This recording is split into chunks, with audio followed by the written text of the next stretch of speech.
Monsieur le Président, je remercie tout d'abord le secrétaire général pour les opérations de paix, la représentante spéciale du secrétaire général et la sous-secrétaire générale pour les affaires humanitaires. Je salue la présence parmi nous de la ministre des Affaires étrangères de la République démocratique du Congo.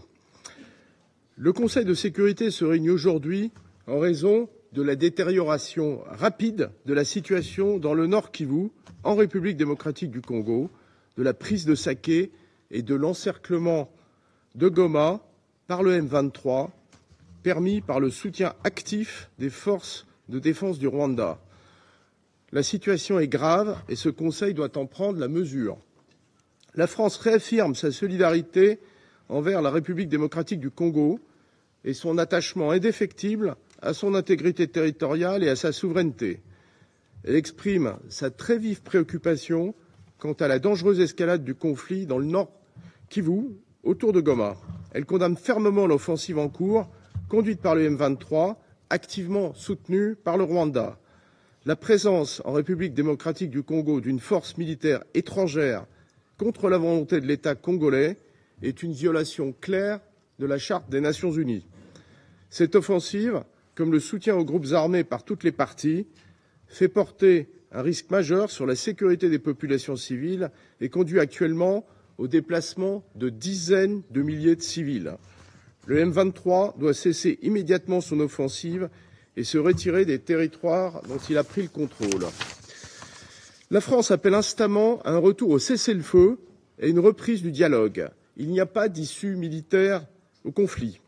Le président de la République, Emmanuel Macron, l'a rappelé hier au président Kagame et Tshisekedi, avec lesquels il s'est entretenu. Le dialogue engagé dans le cadre des processus de Luanda et de Nairobi, avec le plein soutien de la France, doit reprendre sans délai.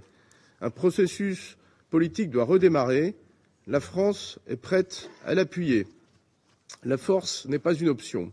Dans ce cadre, la France appelle au retrait des troupes rwandaises du territoire congolais, à la mise en œuvre du plan de démantèlement des forces démocratiques de libération du Rwanda, conformément aux engagements qu'ils ont pris dans le cadre du processus de Luanda.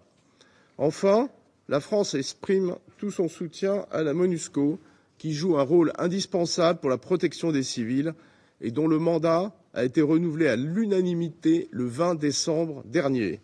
Nous condamnons fermement les attaques menées par le M23 à son encontre, qui ont déjà conduit à la mort de plusieurs casques bleus ces derniers jours.